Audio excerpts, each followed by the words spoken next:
Hello and welcome to WEBN's Boston Fashion Week special. I'm Jordan Moncada. And I'm Jackie Tiongson. We'll be showing you this season's hottest trends, introduce you to up-and-coming Boston designers, and take you down the runway. Our reporters were front and center at Fashion Week's main events to give you the inside look of Boston's fall styles. 3 years ago, Boston Fashion Week made its debut, but this is only the second year for the tent. That is the exclusive place for designers to showcase their work to the city. WEBN's Dominique Banyas talked to the mastermind behind the tent. In 2010, we'd just come off the heels of GQ magazine listing us as the worst dressed city in the nation. And I think that everybody wanted to formulate this team to sort of turn that around and make people realize that people in Boston actually love fashion. And Mark Schwittenhammer helped do just that. Schwittenhammer is the co-founder of Boston Fashion Week's The Tent. He's one of the driving forces behind the tent's creation. The question came up, why isn't anyone doing this? And from there, I actually reached out to a couple people that I know in the community to put together a focus group, just to even look and see if there was a viability of pulling something together that was bigger than what was being done. As director of catering for the Mandarin Oriental, Schwittenhammer used his resources in the community to help partner on the project. These partners include Boston Magazine, Boston Properties, Party by Design, and Boston Fashion Week. As a whole group, everybody brings something different to the table, so it's very easy for us to focus on what our part of the job is, what our role is in production of the tent. This year, the partners used the tent as a platform for local designers to show their latest creations. We want to show them that they can actually produce and have a career that's sustainable in Massachusetts and in Boston. It really is about celebrating fashion and celebrating style, and again, back to that spirit of mentorship, is lifting up the people that are here and showing them that they have a future here. The tent partners plan to continue working with local and regional designers, but Schweidenhammer and his team have started to brainstorm new ideas to bring bigger designers to Beantown next year. For WEBN News, I'm Dominique Banyas. The Nordstrom Fall Fashion Show kicked off the week with an opening night gala at the Mandarin Oriental Hotel. I got a sneak peek of Nordstrom's fall collection on the runway before it hit the stores. There's a subtlety and there's an edge, but it certainly doesn't mean that there's a lack of fashion. The Nordstrom Fashion Show creator Edward Allen is talking about Boston. This stylish city kicked off the week's first event with more than 15 popular designers. The designers included Tory Burch, Kate Spade, and Topshop. This show was a great way to kick off Boston Fashion Week because the tent gets everyone in the mood. The energy was amazing, the clothes, the designs. It was just so much energy in the room, and it really shows how well Nordstrom puts everything together. But Nordstrom had some help pulling off this glamorous night.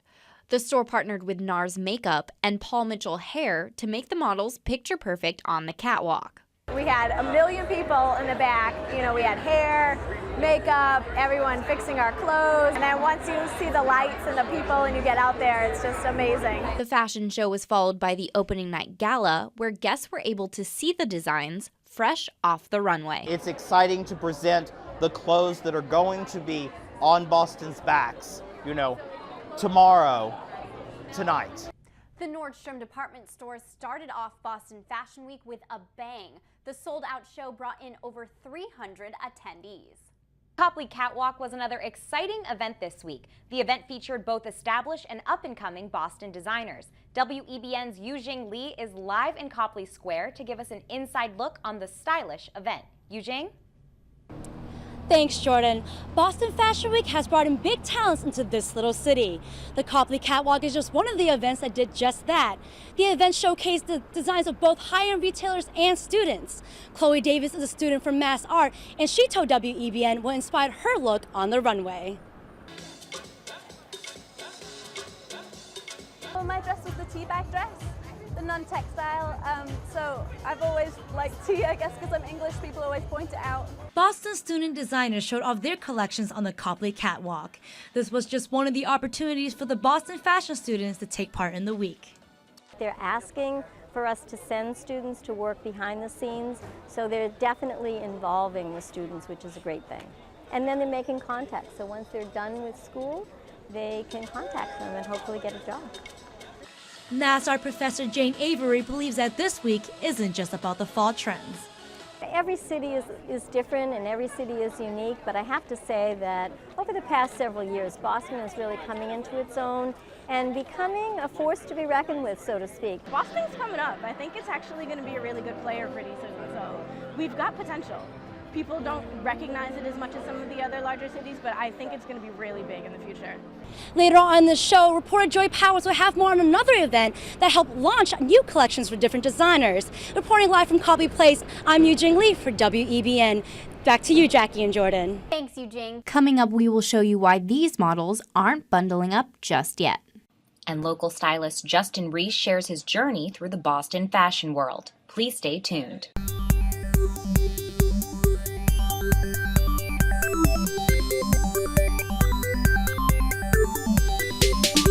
Welcome back. We've taken you inside the tent and into the most popular fashion shows of the week. But a fashion show is nothing without a fabulous crowd to ooh and ah at the designs. Our reporter Dominique Banez spoke to one of the managers who helped fill the tent with Boston's fashionistas. I was responsible, along with my colleagues, to promote the tent at Boston Fashion Week. So the goal was to really make it the place to be for Boston Fashion Week. Molly Kinsella is the social media maven behind Boston Fashion Week's online success. Started with press releases about announcing the sponsors, announcing the designers. We used social media to promote the designers. We did a Q&A with each of the designers in the weeks leading up to the events so that people could get to know them a little bit and find out about their work and their design. In addition to social media, Kinsella made sure each designer had his or her time to shine. You know, each designer had the opportunity to kind of tell their story with their work and you know, bring in their family and supporters. I think my favorite part was definitely when, you know, people said how much they enjoyed it, because it really, you know, showed that all of that hard work and planning really paid off. Every event planner faces a few challenges, and Kinsella is no exception. So I think that one of the challenges is probably just to make people understand that this is a civic initiative. It's a partnership between all of these different groups coming together. Kinsella and the PR team have started to plan for next year's tent events. They're currently working with the partners to find new ways to raise the bar. For WEBN News, I'm Dominique Banez. It may just be the second year for the tent, but the partners of Boston Fashion Week worked hard to bring talented designers to the forefront. You are completely right, Jackie. This year I was fortunate enough to be in the tent for Karina Brezhnehan's fashion show. But this show wasn't your ordinary fall fashion show. This designer decided to shed the usual sweaters and peacoats and add a tropical flair to her collection. Designer Karina Brezhnehan brought the beach to Boston. I was inspired by kind of like a surfer girl, but also by like a glam goddess. So I kind of put the two together, and it's very surfer sporty, and then it goes more goddessy and resort and very luxury. Brezhnehan showcased her luxury swimwear line at Boston Fashion Week. She teamed up with the local jewelry designer Samantha House to make her swimsuits pop on the runway. I love big pieces like this. This is actually part of the show. They stole it off my neck before the show. I think because she had very, very simple sheaths to put them with, it kind of, for me, it worked because it was sort of like a backdrop for my jewelry. But Brezhnehan's swimwear wasn't simple to make. Before sketching the pieces for her latest line, the up-and-coming designer searched for the perfect fabrics. One in particular set her collection apart from the rest. It's actually real scuba wear. It's called neoprene, so it actually is like water resistant. But I kind of wanted to make it like chic. She handmade everything with the light fabrics that she used. It's really difficult, and it was just so well finished. I was really impressed with her. In order to pull off a successful fashion show, Brezhnehan had to put in a lot of time and effort. Just getting everything together. That's the hardest part. Getting the music together, the lighting, the girls, just getting everything together for the one big day. And Brezhnehan's big day seems to be heading her towards a bright future in fashion. I think Karina is going to be a huge star because she could not be nicer, and she's so talented. Brezhnehan is hoping to take her designs off the runway and place them into local boutiques. Boston Fashion Week is different from New York's Fashion Week because the partners focus on promoting local designers. WEBN's Joy Power saw firsthand how recent fashion grads use this week to get ahead.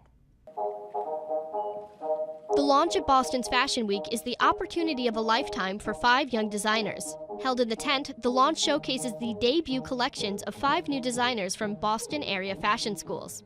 It makes your career seem more realistic, especially being from Boston, it doesn't seem so real.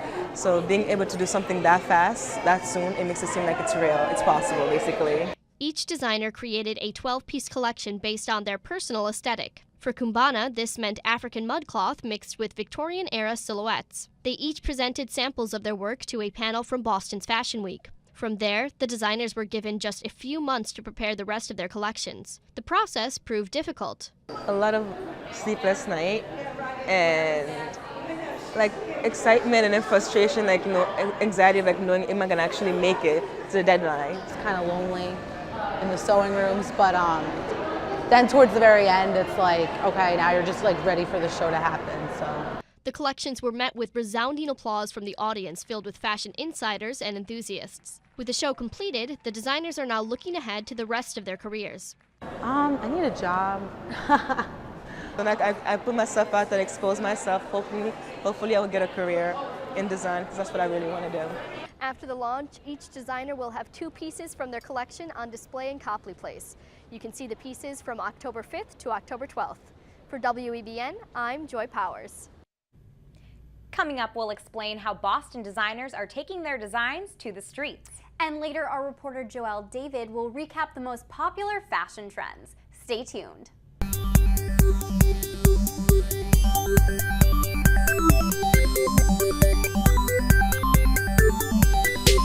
Welcome back. Boston Fashion Week is taking off, literally. Designers are no longer limited to putting their clothes in stores or boutiques. That's right, Jordan. Retailers aren't just focusing on the trends, but on the trendy ways to sell their products. WEBN's Angeline Vo headed to City Hall to learn more about these stores on wheels. Fashion Week isn't just about flashy catwalks or high-end apparel. Nicole Lyons is taking her designs off the runway and onto City Hall's grounds. She's the owner of a vintage retail truck. And just like we've seen with food trucks, mobile fashion is becoming a driving force. I wanted to be a little bit more mobile, not stuck in one location all the time, and just be able to attract more attention with a truck. This is our new and handmade rack. This is our vintage rack. We got some jewelry, shoes, accessories, a little bit of everything in here. About 90% of the stock in here is one of a kind. You will not see anything in here anywhere else. Lyons doesn't just guarantee unique pieces, but she also designs some of her own merchandise. These are handmade by me, yes. I was bored in the store one day, so I took apart some feathers and just went to town. But Lyons isn't the only fashionista in this mobile movement. Tiffany Cruz is also showcasing her streetwear in a truck parked right next to Lyons. We saw the whole food truck epidemic happen, and we said, why not, put a bunch of sneakers onto a truck and sell them that way. That way we can go find our customers as opposed to our customers coming to us. Streetwear fashion in Boston is, it's definitely on the rise, and there's not many places to go and shop. So we figured we bring brands that are not really from here to people in Boston so that it's easier access for them. But there's one problem that all of these mobile retailers are facing. The city still has not yet granted fashion trucks permits to park and operate. LA, Miami, New York, and now Boston all have fashion trucks, but there's no permits. So we hope that they do something similar maybe to the food truck thing, just provide us with spaces throughout the city where we could all rotate. I think it's good. I think it could definitely become the next big thing. I think it would be really successful if they get passed and everything. If the city creates a licensing program, Boston will be one of the first cities in the country to create space for these fashion trucks. In City Hall, I'm Angeline Vo. Jackie, I think it's amazing how innovative these Boston designers are. That's right, Jordan.